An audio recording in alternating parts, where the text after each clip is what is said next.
वर्ष पूर्व एक ग्राम से लापता हुई नाबालिग लड़की को आखिरकार हाल ही में इंदौर से चौकी जैथारी प्रभारी अरविंद पांडे ने बरामद किया है। लेकिन परिजनों ने आरोप लगाया कि चौकी प्रभारी पांडे ने आरोपी से 3 लाख रुपए लेकर पूरे मामले को दबा दिया। पीड़िता के पिता ने मुख्यमंत्री डॉक्टर मोहन यादव, पुलिस महानिदेशक कलेक्टर अरुण विश्वकर्मा और एसपी पंकज पांडे के नाम कलेक्टर एसपी को आवेदन देकर कार्रवाई की मांग की है। आवेदन में जैथारी चौकी प्रभारी अरविंद पांडे पर गंभीर आरोप लगाए हैं। पीड़िता के पिता का कहना है कि आरोपी सोनू विश्वकर्मा, जो पहले 108 एम्बुलेंस सेवा में चालक था, ने उसकी नाबालिग बेटी को बहला फुसलाकर भगाकर ले गया था। पीड़िता पिता के अनुसार उन्होंने बेटी से लापता होने के बाद चौकी जैथारी थाना सिलवानी में रिपोर्ट दर्ज कराई थी, लेकिन पूरा 1 साल बीत जाने के बाद भी पुलिस ने कोई ठोस कार्रवाई नहीं की। अंततः जब नाबालिग लड़की बरामद हुई तो सुपुर्दगी के समय चौकी प्रभारी ने ना तो नाबालिग लड़की का मेडिकल परीक्षण कराया, ना आरोपी को गिरफ्तार करना मुनासिब समझा। पीड़िता के पिता का कहना है कि उन्होंने चौकी प्रभारी को वीडियो रिकॉर्डिंग और फोटो साक्ष्य दिए थे, जिनमें आरोपी सोनू विश्वकर्मा के साथ बेटी के दृश्य थे, लेकिन चौकी प्रभारी ने सबूत नष्ट कर मामले को रफा दफा कर दिया। उन्होंने आरोप लगाया कि जब उन्होंने अपनी पुत्री के शरीर पर चोट के निशान देखे और मेडिकल की मांग की तो चौकी प्रभारी ने मना कर दिया और बालिका को बाल संरक्षण विभाग के सुपुर्द कर दिया। राजू बैरागी की रिपोर्ट। रामकली रेखवार नाम है हमारा। हमारी बच्ची 1 साल से गुम थी, तो हम पुलिस में भी गए, मंत्री के पास भी गए, मगर हमारी कोई सुनी नहीं है। अरविंद पांडे ने हमारी बच्ची को इंदौर से उठा के लाए थे और बगैर 3 लाख रुपए लिए सोनू विश्वकर्मा से, और सोनू विश्वकर्मा को भगा दिए और हमारी बच्ची को हमारे सामने पेश कर रहे थे बगैर मेडिकल के।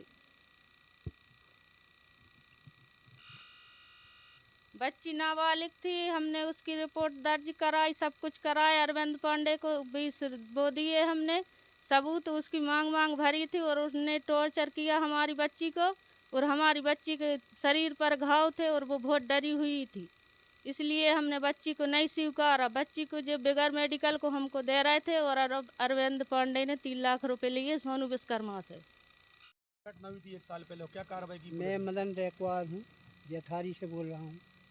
ये हमारी बच्ची 1 साल से सोनू विश्वकर्मा के साथ रहते थे, ये बगल में अपने मकान के बाजू में 108 चलाता था। उसकी नाम दर्ज रिपोर्ट की और पुलिस अरविंद पांडे ने हर सबूत दिया, पर उनने कोई कार्रवाई नहीं की। 1 साल से बच्ची लापता थी।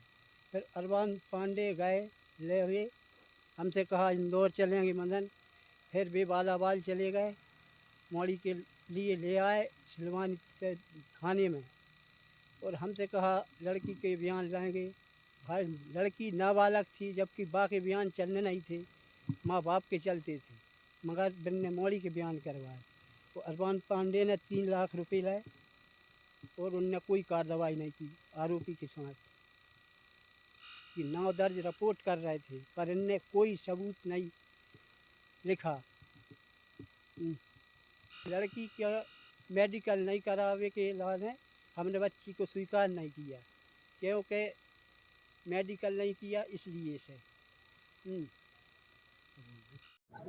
सर, ये जैथारी का मामला है सर। कोई नाबालिग लड़की 1 साल पहले गुम हो गई थी, जिसकी शिकायत भी की थी।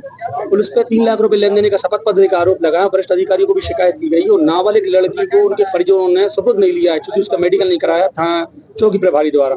आज भी वो शिकायत हुई है सर परिजनों ने। सर क्या कहना चाहेंगे, कब तक कार्रवाई होगी इस मामले में? नाबालिग लड़की जो गुमने की शिकायत हुई थी, उस पर एक FIR दर्ज की गई। फिर पुलिस टीम ने पूरा प्रयास करके लड़की को दस्तयाब किया। उनको माननीय न्यायालय में कथन कराए गए। लड़की अपने माँ बाप के साथ नहीं जाना चाहती थी, जो बयान दिया उस आधार पे कार्रवाई हुई है। पुलिस ने अस्पताल में भेजा, अस्पताल में डॉक्टर को उसने कहा कि मैं अपना मेडिकल नहीं कराना चाहती हूँ। इसके बाद CWC जो होती है उसके पास काउंसलिंग के लिए भेजा है।